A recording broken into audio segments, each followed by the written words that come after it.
Greg Roberts has more than 18 years of experience in environmental and H&S management systems, environmental compliance, and risk management. He represents the UK at the ISO TC meetings, including recently contributing to the revision of the ISO 14001 guidance standard. Greg, take it away. Thank you. Welcome everyone, and thank you for joining me for this webinar on ISO 45001 2018 Leadership and Commitment and Consultation and Participation. My name is Greg Roberts. I'm a managing consultant at Ramble, an organisation that is worldwide. As you can see from the slide, there's 13,000 employees in 300 offices in 35 countries. I thought it important, given the nature of this initiative that we're part of, in terms of all of these different webinars, people joining from all over the world, that I'll just give you an idea that we are an organisation that covers the globe, as you can see from the following map. We provide a number of services in health, safety and environment, including management systems, auditing and compliance. But today, I'm very pleased that I'll be talking to you about ISO 45001. I'll be giving a brief overview of the changes that we have seen from 45001 over the previous OSAS 18001. I appreciate that there are other webinars that will go into more detail, so this presentation instead will focus and concentrate on two what I believe to be very key elements of 45001, which are leadership and commitment, and consultation and participation.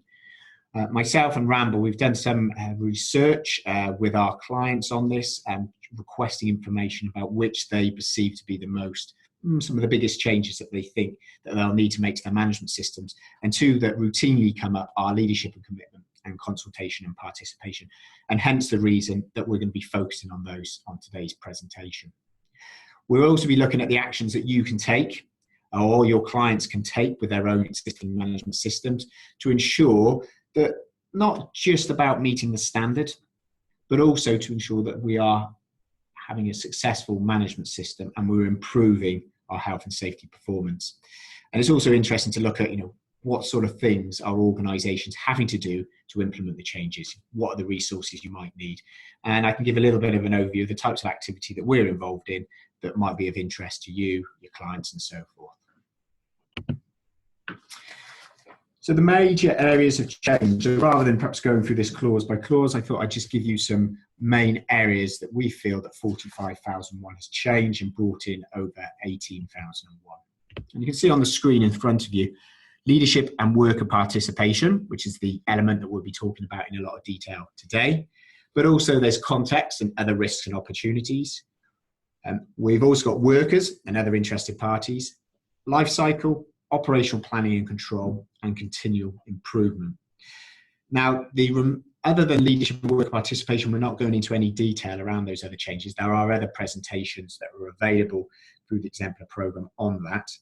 But instead today, what we'll be focusing on is that top one, which is all about leadership and worker participation. Now, another reason why we feel this is important is because none of the other changes, none of the other requirements that you can see in front of you on the screen are going to be possible unless you have leadership commitment and also worker participation and the consultation element of ISO 45001. So again, good reason why we're concentrating on that in today's presentation. Some of you will be familiar with this diagram. It's based upon that is in ISO 45001. And you can see the traditional plan, do, check, act that we're all used to for continual improvement of management systems. And around the periphery, you can see some of the other changes, such as external and internal issues, needs and expectations of workers and other interested parties. But I want to draw your attention to two things. And I'm sure you've already seen right at the centre of this management system model is leadership and worker participation. And what we're saying here is that, again, they are requirements in their own right, but the rest of the management system needs a strong leadership and strong worker participation in order to be successful. I think that is a fairly obvious statement, but sometimes we see that in practice that doesn't happen. And the other thing that I would like to draw your attention to is the intended outcomes of the occupational health and safety management system. Again, something I think is really important and something that needs to be considered at the top management level. Why have we got this health safety management system? In the past, we might have had a health safety management system and a certificate to perhaps OSAS 18001 to perhaps keep a customer or client satisfied. We might have a management system because we want to generally improve our health and safety performance, help us comply with regulatory requirements. But in addition to that, why do we have this management system? What is it? What value is it adding to our business? And I'll be exploring that a little bit later in the presentation. One thing I just wanted to share with you, and apologies, there's a fair bit of text on this screen, but to explain it in a little bit more detail is that I wanted to show here in the middle column, Annex SL, which is the high-level structure for management systems that all ISO management system standards now follow, including ISO 45001, which you'll see on the left-hand side, ISO 14001 that you'll see on the right-hand side, but in addition to that, also ISO 9001, ISO 27001 around information technology security, and other management system standards. Concentrating here on 45001 and 14001, in the red text, you'll see the two elements that we'll be discussing today.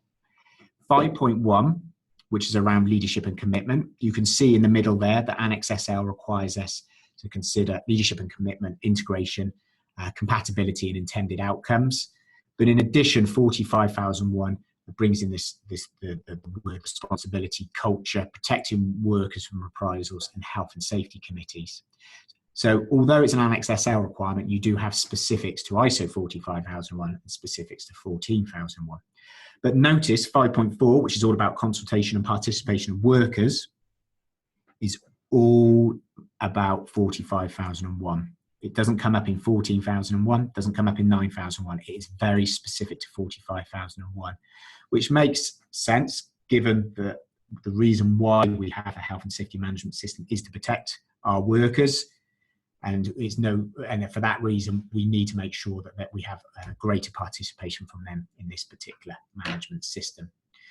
There is more detail, obviously, on that screen, and I hope you've been able to read a bit of that as we go through this, and please take your time to have a look at this. So taking us forward and looking specifically at 5.1 of ISO 45001 is leadership and commitment. First question that I am often asked to explain is, what do we mean by top management? Now, ISO describes this as a person or group of people who directs and controls an organization at the highest level. If your certificate and the scope of your management system is just for your site, then the top management will be the highest person at that particular site. So it might be if it's a manufacturing site, a site manager, site director, it could be a managing director. But equally, if the scope of your management system covers the whole organization, which includes a number of different sites or business functions, then in reality, top management will be the very highest person for that organization, for example, a CEO or equivalent. Often, though, we see top management at the different components of that organization. So yes, you might at the CEO level have top management, but in addition to that, you might also have top management at each of the levels, such as a site, maybe top management at a individual business function. And each of those will then feed up into the overall organization's top management. And of course, what we've got to remember is, although they are top management as defined by the management system, everybody within the organization can show leadership. And that particularly goes for those perhaps middle managers who are able to ensure that they're supporting, promoting the management system. And so that's the reason why on this screen in front of you, you can see a number of different managers and roles that can show leadership in the management system. Now, you'll be pleased to know that I'm not going to go through word after word of section 5.1 of ISO 45001. And the reason being is, as any of you that have seen the standard, it's a big section of text. So what we've done here is just included the key elements of leadership and commitment and the key words that are come up in that particular clause. So there's responsibility and accountability. And as we all know, accountability cannot be delegated. Accountability sits at top management. Overall, accountability is with the top management for the success of that management system and for ensuring that it meets its intended outcomes. However, responsibility for the management system, particularly on a day-to-day level, can be passed on to other representatives within the organisation. And there's definitely a move away in more modern management systems, away from this whole idea of having a single representative that looks after the management system on behalf of the organisation. In fact, what we've got is now perhaps what we should be looking at is more of a coordinator role, and their main role is to really make sure they coordinate and they encourage others throughout the organisation to participate within the particular management system. Leadership and commitment. And the one thing that I would say here is that this doesn't mean that your top management or the top management of an organisation all of a sudden has to be talking about health and safety in every conversation. However, they do need to visibly show, demonstrate their commitment to health and safety in that organisation. And they have to show that visibly through action and also through their words and presentation as well. They need to direct, support and communicate and promote to others in the organisation, and that includes other managers. And I think one of the things that's really important here, one of the feedback that I get from organisations that have implemented the revised 14,001 or are implementing the 45,001 is that quite often the most difficult job is at the sort of middle management level because there's so many initiatives coming down at them. So top management has got to show leadership with those people at the middle management to ensure that they understand the importance of health and safety and the priority of health and safety in relation to other initiatives that are going on at that particular time, and showing support, making sure that the resources are available to do that effectively and efficiently. This next one, integration, I think is really important. One of the things, again, that I get asked in webinars and conferences and so forth, and by my clients is, what would a certification auditor, what would an auditor look for in terms of integration? How would we show leadership and commitment? And yes, it would be expected that a certification auditor would audit a representative of top management and have a conversation, and I am sure that would go well. For me, what's really important is that certification auditor or an internal auditor should be looking for examples of integration, because to me, integration can only really happen truly if top management is involved in that process. To give you an example, if we decided that the financial sign-off process for our project has to include health and safety requirements, a sort of management change type setup, then that could only happen if we have top management buy into that. They're not going to allow that procedure to be altered in any way unless they are involved in that particular process. Also, for example, if we decided that we need health and safety metrics, indicators, performance to be discussed at top level in a business review meeting, then again, top management needs to be involved in that. So I feel that integration is really important. It demonstrating leadership and commitment, but also showing that we've effectively implemented this health and safety management system. No longer is it right that we have a health and safety management system that sits on the periphery of the organisation, that people do their day job and then think, I better do some health and safety. We've got to make sure that this is integrated within existing business processes. And we'll discuss that in a little bit more detail. And equally, we've got to make sure that our health and safety policy and objectives is compatible with the strategic direction of the organisation and vice versa. That we're not making decisions about the strategic direction of our organisation that is actually at odds or in conflict with what we're trying to achieve on health and safety in terms of our objectives. And this can be a common thing, in terms of organisations try to do things quicker at lower cost and so forth. It's not to say that that can't happen. You can certainly do things quicker, you can certainly do things at lower cost, but you've got to ensure that isn't at the detriment of good health and safety performance. And of course, top management have got to develop and promote the overall culture for health and safety. This word culture, as we know, is so important. We've got to make sure that it's within the DNA of the organisation, that people understand that health and safety is topmost priority in anything that they do, whether that is somebody undertaking a high-risk activity in the oil and gas industry to somebody planning a business trip, that they understand that health and safety is important and that top management is allowing those individuals to bring in health and safety into their decision-making process.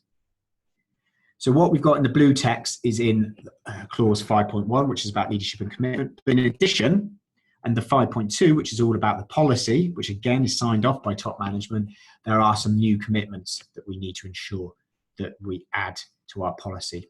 So we've got to make sure that there's a commitment to safe and healthy working conditions, that there's participation and consultation of workers, a commitment to that, and we'll talk about that in a moment, and also that we're eliminating hazards and reducing health and safety risks as well.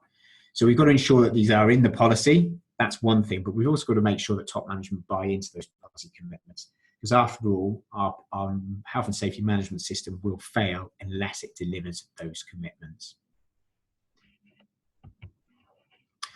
So how do we deliver that practically? One thing that I found particularly useful in my discussions with top management is providing something like you see on the screen. So what we've done here for 14,001 and 45,001, we've taken the specific requirements of 5.1 for each of the two standards.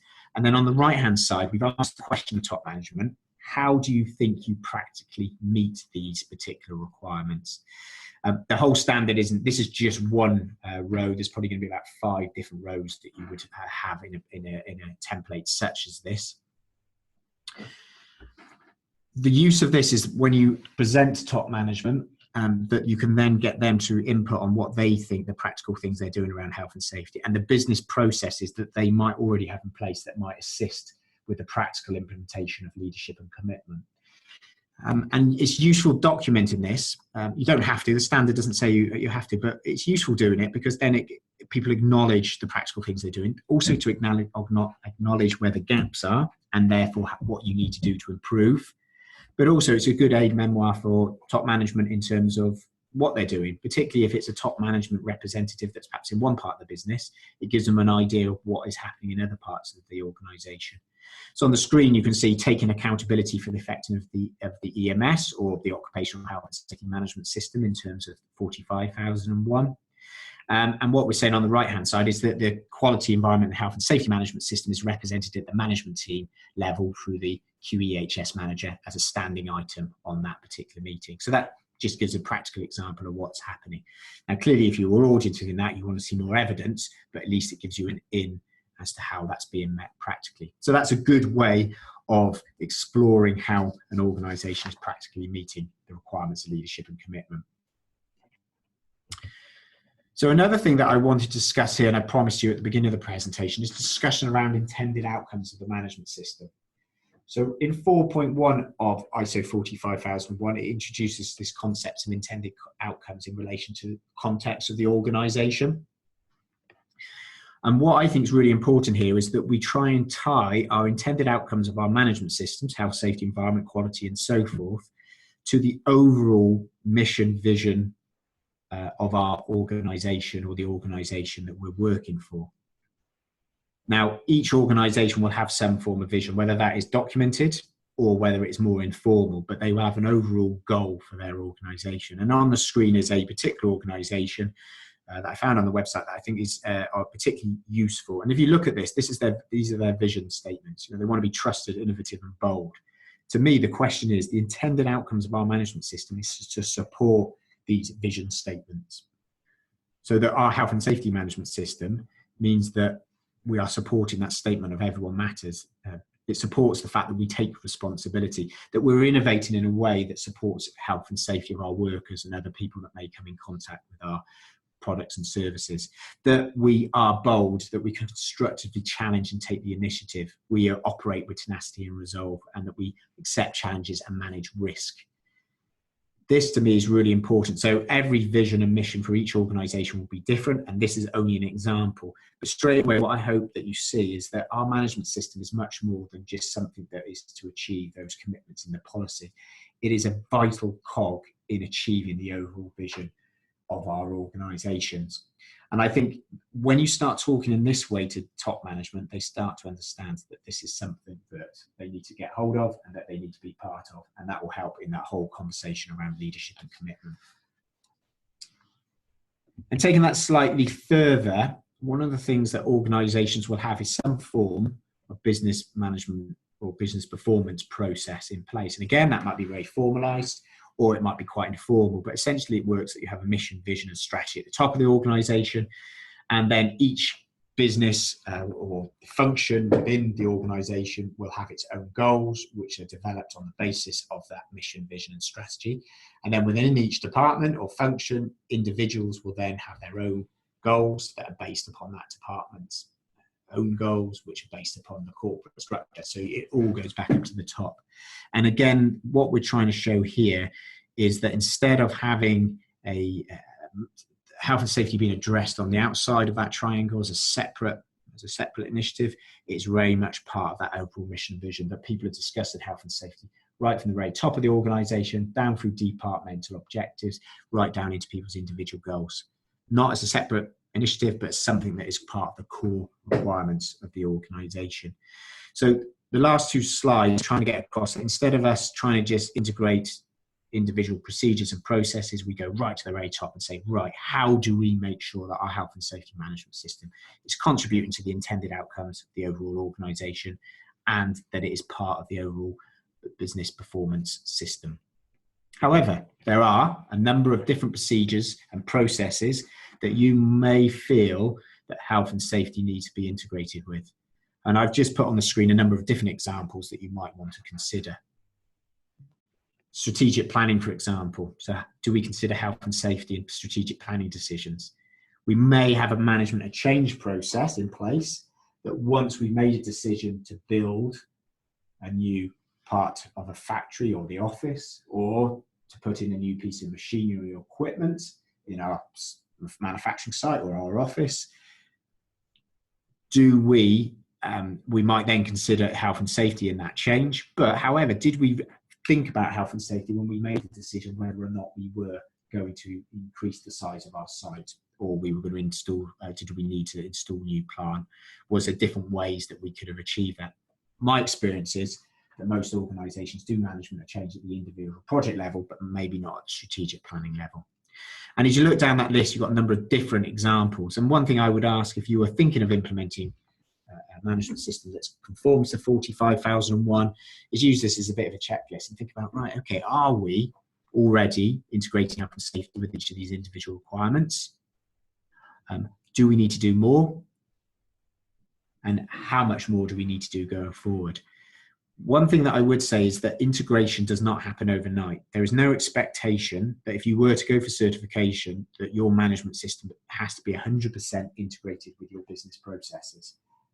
However, what it does say is that you should have a good awareness of how integrated you are at the moment and a good idea of what you need to do moving forward. And that process should come out of the management review process, because in management review, it talks about integration and compatibility and considering that as part of the management review process.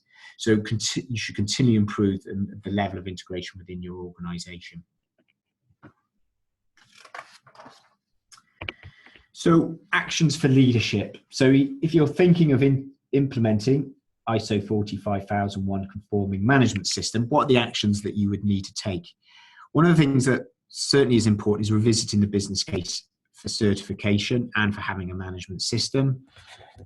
A lot of organizations won't have a certified health and safety management system at all. So there needs to be a business case if you do go forward for full certification. But even so, there needs to probably be a business case for making changes to your management system, for adopting the concepts of 45001, the high level structure of that ISO standards have around context, around leadership and commitment, around worker participation. So it's so important that you revisit the business case with leadership on this.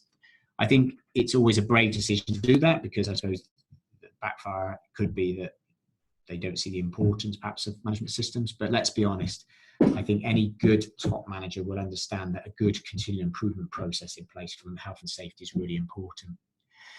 And I think the best way of doing that is delivering some form of briefing session to top management on the requirements of a revised management system, and to look at things like what are the intended outcomes of this management system? What do we want it to do for us? How can it add value to our organization? Review the safety culture. What is the culture of health and safety within our organization? Establish the overall vision for occupational health and safety. Establish a roadmap if you need to. If you are going to implement additional requirements to your management system, you need a roadmap to do that. Ensuring that top management is involved as early as possible is so very important.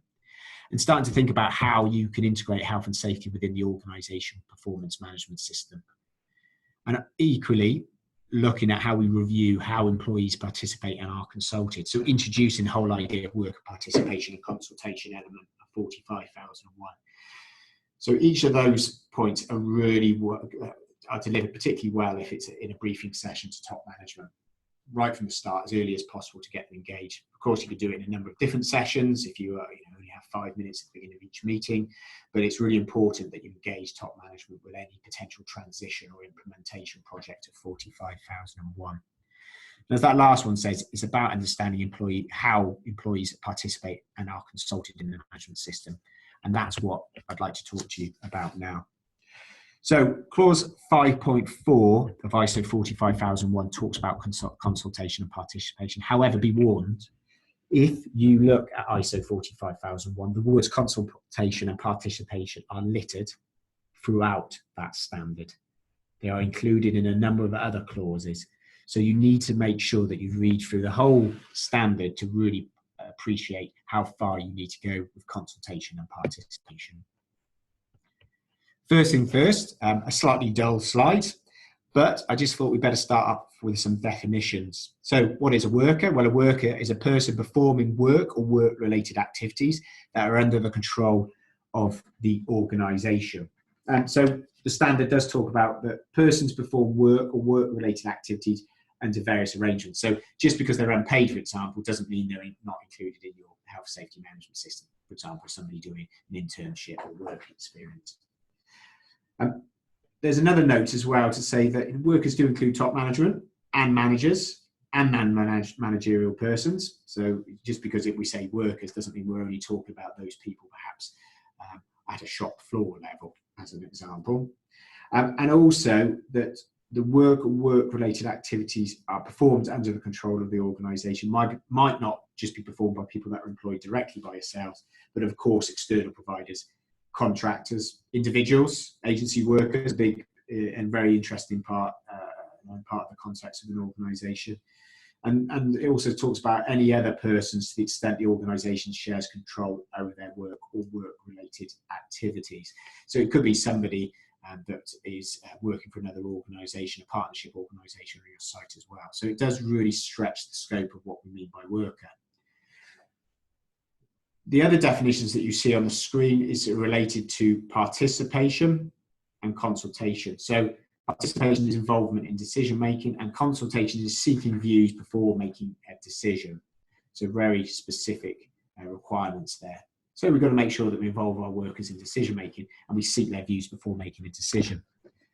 What the standard particularly says is that we should, under 5.4, is establish, implement and maintain a process for consultation and participation of workers at all applicable levels and functions. This is important, so it's not just picking a few people throughout the organisation, but making sure we get them at all levels and functions, making sure that we include workers' representatives, and making sure we include them in the development, planning, implementation, performance evaluation and actions for the improvement of the occupational health and safety management system. And as I said, it's littered right throughout the whole of the standard that we include participation in consultations. So I want to give you a few examples here of workers being at the centre of this standard. So 5.1 talks about us encouraging workers and other relevant interested parties to get actively involved in improving the occupational health and safety performance of the organisation. So ask yourself the question, how do we do that currently? That's under 5.1, which is about leadership and commitment. 5.4 talks about consultation and participation of workers. Making sure that you provide a mechanism, time, training and resources for them to participate and consult and to be consulted with. Determine and remove obstacles or barriers. Emphasise the consultation on non-managerial workers and emphasise the participation of non-managerial workers as well. One of the things that I found talking to clients is that they recognise that formally they've got some good processes in place for consultation and participation of workers. But their worry is sometimes is that there's specific individuals that participate and are consulted on health and safety. But if you actually went out to the whole workers, all workers, probably very few people feel that they participate in health and safety performance of the organisation. However, there are good mechanisms that organisations will have in place, from toolbox talks, from departmental discussions on health and safety, from councils, committees on health and safety, from people being able to take away the suggestions of their teams and taking them to a consultation and being feed that back, to formal consultation on new procedures and processes and on policies as well.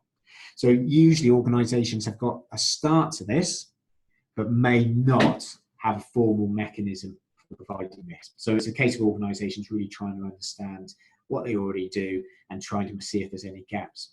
And of course, one thing we've got to recognise, this being an ISO standard, is applicable all over the world. And of course, different regions, different countries will have different perceptions of worker participation and consultation. And something we've got to be very aware of is the different cultures in different parts of the world in terms of health and safety and the role of workers and how much they participate and are consulted on.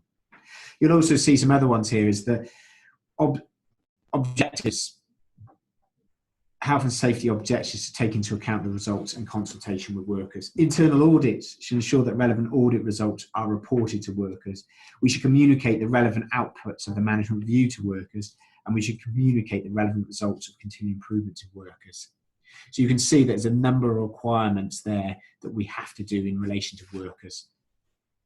So how do we address that?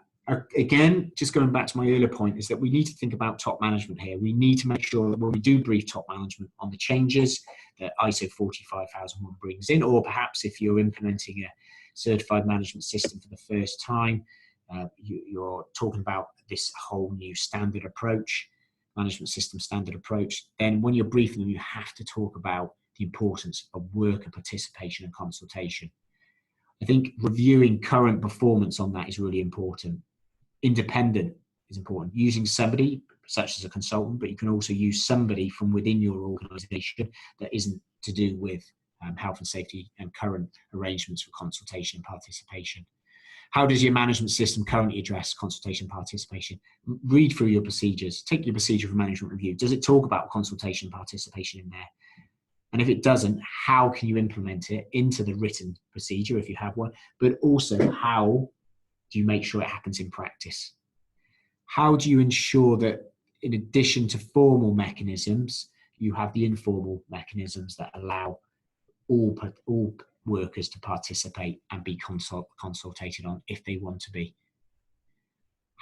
Making sure you consider the need for training and awareness and for culture change within the organisation, because it's all very well developing processes for consultation participation, but how do you make sure that people are aware that they're engaged enough to participate in those processes?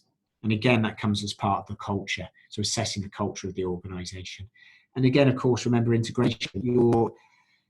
Your quest in this will be supported by the fact that you'll integrate this with other business processes. So people, including workers, aren't thinking, right, I've done the day job, now I have to think about health and safety and how I participate in the health and safety management system. They're doing that naturally as part of other processes as well. So it's really important that you consider that as part of your process.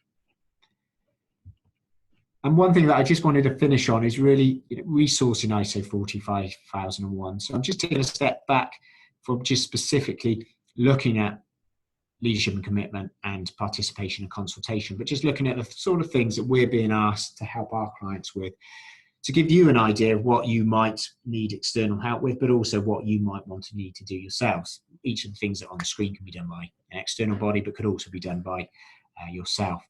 So the sort of things that we've been doing for clients is undertaking a strategic review and gap analysis. And that can include reviewing leadership and commitment and participation and consultation elements in detail. How are you specifically meeting those requirements? We provide awareness training, and that might include briefing to leadership. It might include briefings to other management functions, to practitioners, i.e. your health and safety representatives within the organisation, and also internal auditor training. They might already be internal auditors, but they might need to be upskilled to meet the requirements of the new standards. We undertake workshops. So those workshops might be on leadership and commitment. Those workshops might be on participation, consultation, but more commonly they're on context, reviews, interested party analysis, and risks and opportunities. Of course, get into the mundane. Your manual, if you've got one, or your list, your number of different processes and procedures might need review to meet the requirements of the revised standard, and also internal audits and pre-certification assessments. We can assist organisations, and that's something that you might need to consider internally. How do we make sure that we're auditing these new components of leadership and commitment? How do we audit the requirements around consultation and participation? Slightly more tricky than perhaps some of the more traditional elements of a health, safety and management system. And we also observe and assist during certification audits and as part pre-certification audits as well. So a consideration that's something that a lot of organisations like to have support on before they have the external certification body in. Ourselves and somebody could assist you in providing the overall sort of readiness audit as well. Just wanted to leave you with this slide. You can see me on the bottom left-hand corner. So again, to remind you, I'm Greg Roberts. I'm a manager based in Cardiff in our UK office of Ramble. You can see my email and my phone number there. So please get in touch if there's any part of the presentation today that you wanted to discuss. If any of the particular models that we use or discuss today would be of interest, again, let me know. But also knowing that this webinar can be accessed by anyone around the world, I just wanted to give you a few other key colleagues from my organisation that are management system experts from across Europe and the US of A as well. So by all means, please take those details down and contact us directly if you need to be. All that's finally left for me to say is to thank you very much today, and of course to see the other webinars that will support this presentation today as well. Thanks, Greg. This ends today's presentation. Thanks for listening.